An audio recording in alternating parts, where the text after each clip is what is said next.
Welcome to Cartoonist Kayfabe. My name is Ed Piscor. I'm Jim Rugg. Great video for you today, man. A double feature. But first, gotta let you guys know that we have a Patreon where you can support the channel directly. And depending on your level of support, you may be getting all the videos ahead of anybody else, and potentially you have the opportunity to watch us live stream these recording sessions, which means you get first dibs on anything we talk about before we even edit these videos. The videos are brought to you by the books that we make, and you're seeing a good sample on the screen right here. I have Red Room Crypto Killers being solicited to your local comic shops right now, so let your shop know that it's out there. There are 2 other volumes of Red Room in trade paperback form. 10th anniversary of Hip Hop Family Tree, there are 4 volumes of that, 3 volumes X-Men Grand Design and WYSIWYG. Jimmy has fresh on the stands Hulk Grand Design Treasury Edition is out there. Street Angel Princess of Poverty is forthcoming. Street Angel Deadliest Girl Alive is on the stands right now, and Plain Jane's is out there for you to support Jimmy's work. Ask not what Cartoonist Kayfabe can do for you. Ask what you can do for Cartoonist Kayfabe.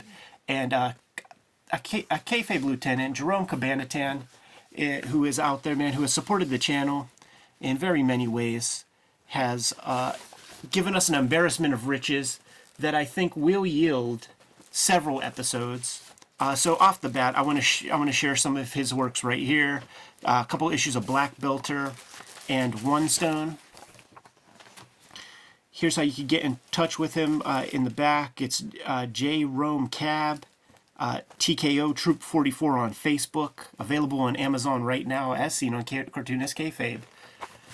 This is another piece that he sent in this package. And again, we often joke about like some payola is the way to do it. So he's doing a piece of Hulk fan art, and I love that it's Hulk dropping the Hulk Hogan leg drop on his adversary, the Thing.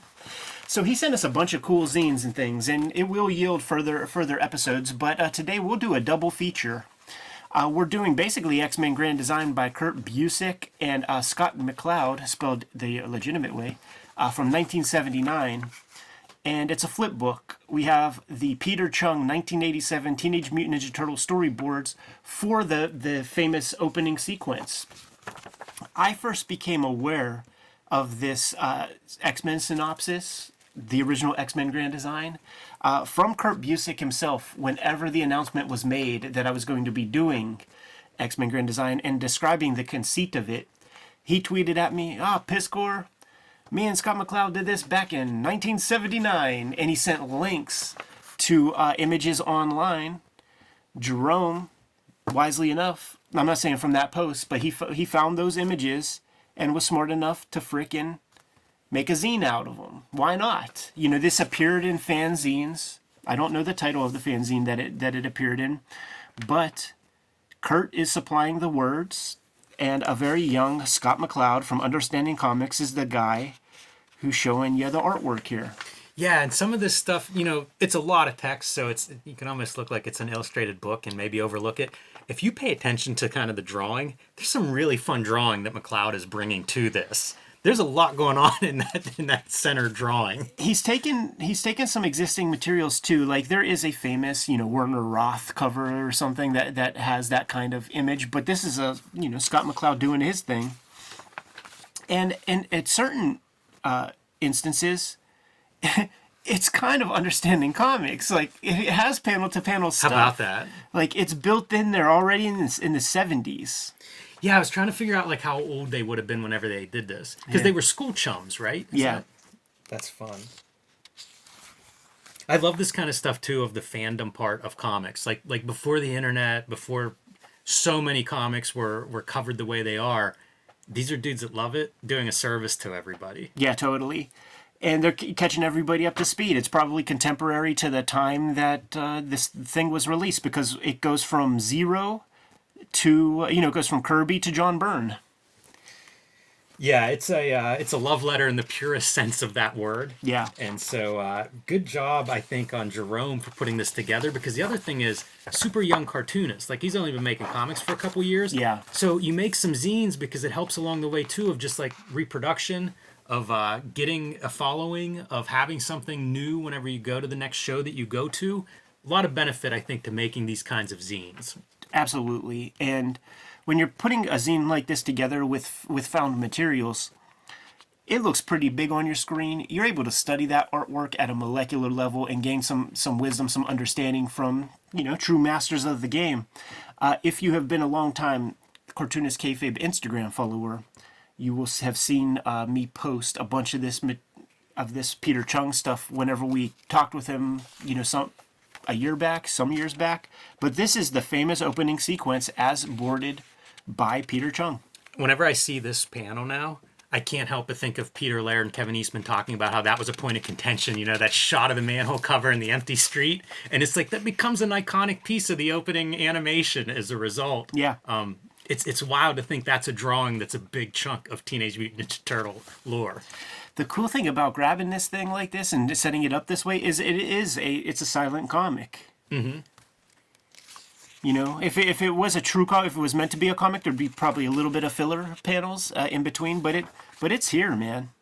Yeah, it works great. It's also a chance just to see some Peter Chung drawing, which, there'll never be enough of that out there as far as I'm concerned. Yeah, and you never know what you're seeing if it's a Peter right. Chung illustration. Like, he's been showing some stuff for the soundtrack on his Instagram, new Aeon Flux illustrations, and the question in my mind is, like, what does that mean? Did you draw these? Or is it the factory? Look at how distorted, like, some of the turtles, especially in that very top panel, the turtle in the foreground there, that leg is wild. It's like you're really just dealing with shapes. Like, this is kind of the fundamental stuff that you learn about in, like, a how to draw book or whatever. You're seeing it applied there. Yeah, it's all storytelling things, man. And we asked Peter Chung, you could go see the shoot interview. We asked him about his tenure on Ninja Turtles, and he talked about how ridiculous the title was and how dumb it was. But listen, he works in animation. You got to do the job. Also, it makes me wonder if there were more storyboards, because this stuff really feels like the barest minimum of, like, what you need to show, which is pretty exciting, I think, if you're trying to make comics and you're looking at, like, what are the keyframes, if you will. He did design the April O'Neil yellow jumpsuit, red hair chick. Like, that is a design from Peter Chung. Certainly worth noting. Getting all the bits in there, right? You got to get all the weapons. Got to show off Shredder. Like, so iconic. Like the close-up of weapon. Like, it just feels... It's modern mythology. Yeah, at this point, huh? It's been adapted. This invention of two dudes sitting in a house making each other laugh has been adapted as many times as Batman. Yeah, and I am in love with seeing the nunchucks. Like the diagram there for how these nunchucks are spinning as he's jumping. It's everything I need. Yeah, which is sort of a staple of Peter Chung's work, and he described it in the interview, is he likes to have two actions going in opposite directions. That's like one of his directorial tropes that he can identify and point out, and that sort of shows right there. Yeah, I remember that coming up in that interview, and again, like, people go check that out. There's a lot of wisdom there, but he talks about it even like his first attempt at animation having that kind of effect. Yeah. Talked about he didn't have the pegboards or any of that stuff, so he just aligned the corner of the typing paper up and would just, draw a new piece. Stuff like this I wonder about, where it's like, okay, you've got your sewer tunnel, it's kind of a round motif, and then you've got your nunchuck movement, which is just, continues on with that. Happenstance, just a happy accident, total coincidence, I don't know, but we've seen people that emphasize that stuff. That Steranko Outland adaptation in Heavy Metal, there are pages where it's just like round motif running through the pages. So it's definitely something that some artists do incorporate. Knowing that Peter Chung did some work on TMNT, certainly at the beginning when you see Master Roshi or the Splinter character, it looks like Chungish, Chung-esque.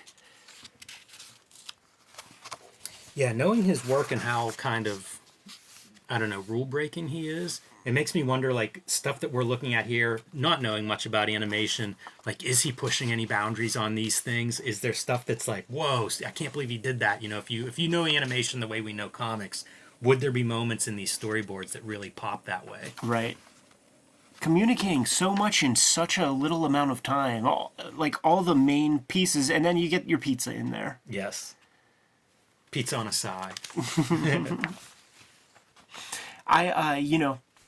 Call me crazy, but I went down a Eastman Laird Ninja Turtles rabbit hole some weeks back, and there was a 2009 animated movie, like a OVA hour long joint called Turtles Forever or TMNT Forever, and it took the 2003 Ninja Turtles cartoon guys and put them in a universe, or brought the old I remember 1986 this. Turtles into their universe, and then they fight all the same villains and shit. That shit was cool as hell, man. I had no idea about it. Yeah, I remember that. And was that a made for TV? Video.